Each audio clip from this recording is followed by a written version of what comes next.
Spooky tea, anyone?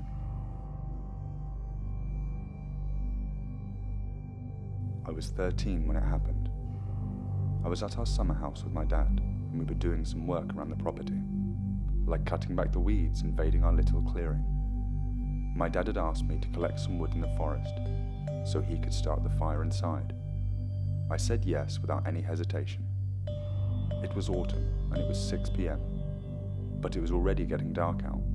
I ventured into the forest with my torch, and as I was collecting wood, I saw a small house in a clearing that I'd never seen before. I let the beam of my torch hit the house, and I saw that it had a wooden door. The house itself was made of bricks. Close by was a well. I liked to explore, so I went towards it. I wanted to see how deep it was. As I was getting closer, I saw something behind it that made me stop in my tracks. It was a silhouette of a figure about 3 meters tall. It was pitch black, as in, it was darker than night and the shadows around it. I was so scared to shine the light on it, but I had to. I flashed my light in its direction, and I was shocked. The figure seemed to absorb all light. The thing didn't have a face. It was just pure black. Terrified, I yelled out to it, "Who are you?" The figure stepped forward in a single big stride and made a sound that still haunts me to this day. A sound that I will never forget, like glass being scraped along a chalkboard. It went on for about 5 seconds. Then it stopped. I was standing there, not so far from the figure, scared while watching silently as it disappeared back into the darkness. I ran away towards our house with the wood my dad had asked for. He noticed I was worried, and he asked me what had happened. He didn't believe me. He thought I was just messing with him. A child's vivid imagination, he said. I was glad I never saw it again. But the most disturbing thing is, that house and that well, they're still there.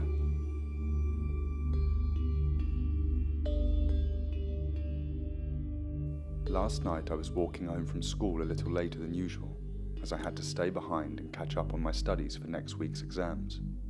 My extra class finished, I grabbed my bag and started my journey home. After a while on my usual route, walking through a back alley, I could start to see fog slowly seeping in, which was pretty normal for this time of year. But as I turned a corner, which was usually quite well lit, I could feel something wasn't quite normal. The street lamps, which usually provided a much better view of the alley, were all out. Although this unnerved me slightly, it wasn't so bad as I knew my route through here pretty well. But after 20 meters or so of walking in pitch black darkness, I could feel my heart rate pick up, as just in front of me, a sudden flicker caught my full attention. One of the street lamps had switched on. A man in a suit, wearing a fedora, was dancing alone underneath the light. But it wasn't like a modern dance. It was more like a waltz. I didn't pay too much attention to him and just started walking towards him. As I walked past him, I looked at his face, and then I saw it. A smile on his face, but not a normal smile. It was more like a demonic, creepy smile. I was terrified, but I tried to ignore it. I walked past the man. After 10 meters, I turned to look at him again. What I saw still haunts me to this day. The man stopped dancing, was standing there, looking at me with his smile. He started dancing again, but now towards me. I wanted to run, but I just couldn't do it. I felt something was keeping me frozen in place. All I could do was watch him approach me. I yelled at him, "What do you want?" He slowly stopped dancing and looked at me again, his demonic smile widening on his face. Suddenly, he lunged towards me. I turned my back and ran as fast as I could. Glancing over my shoulder, I saw him stopped underneath another street lamp. He just started dancing again, watching me run. I was lucky I was faster than him, or maybe he just let me get away, but I'll never forget that day. And even now at night, in the comfort of my home, I still have the feeling he's watching me, smiling.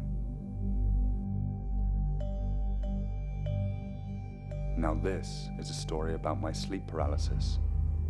I'm having quite a lot of them recently, but none were as creepy as this one that I'm about to tell you. So, it was Saturday night and I was playing games with my friends until 1 a.m. We had a lot of fun, but I was really tired, so I called it a night. I went to my bathroom and put on my pajamas and then went to bed.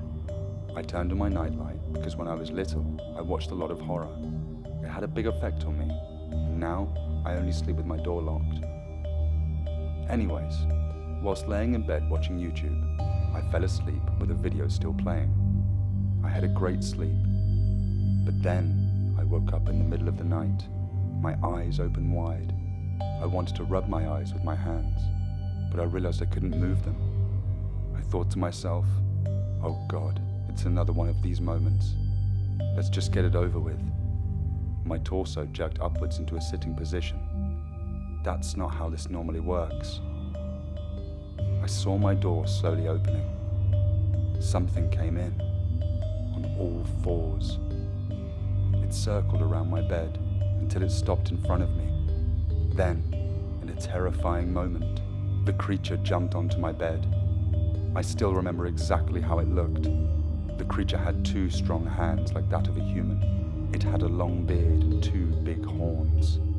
Its legs were like that of a horse's. The creature looked at me with its red, shiny eyes and kept staring. I was so scared. I tried yelling, "Mum! Mum, help me!" But I could only feel my mouth moving. No words would come out. As quickly as the creature appeared, it jumped off the bed and left. I fell asleep like someone had knocked me out. The next morning, I saw something so scary that I just couldn't believe my eyes. The doors of my room were wide open, just like in my dream. I was so scared I started to cry. I wonder what would have happened if I hadn't silently yelled out for my mum. What would have happened if I'd kept looking at it? I don't want to know.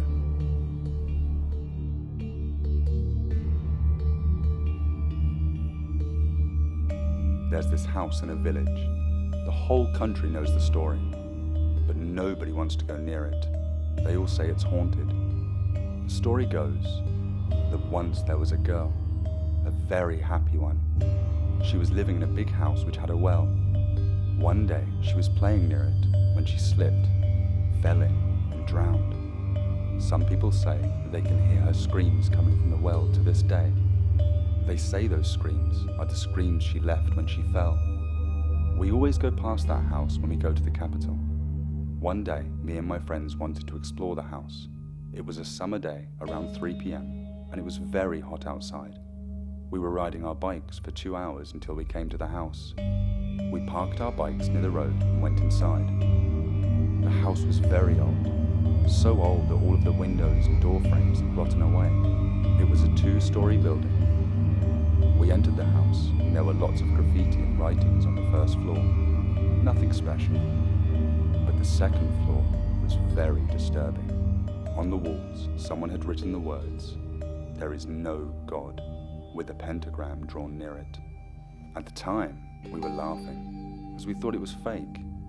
But we were wrong. It was already 6 p.m. and the sun had started to set. I told my friends that we should get going, but they said they wanted to stay, until we had heard the screams that everyone had been talking about. I gave in and said okay. We were waiting and it was 9 p.m. The sun had already set and it was nighttime. My friends were excited, but I was scared. While talking, we heard something on the first floor, like somebody was walking, creaking the old floorboards.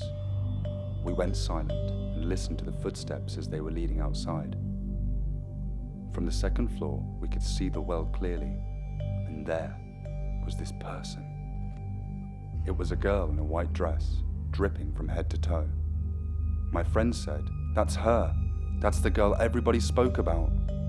As we were silently jumping down from the second floor, we realized our bikes had been parked in front of the well. We were arguing as to what to do, when one of my friends suggested that we just make a break for it and get away as fast as we could. We all agreed. We gathered our strength and ran for it. As we were climbing onto our bikes, we noticed the girl was staring at us. We just stared back at her until she let out a haunting scream. We were so scared. We just got on our bikes and pedaled as fast as we could. We all swore we wouldn't talk about it to anyone, as we were technically trespassing and didn't want our parents to find out. I can still hear her haunting scream.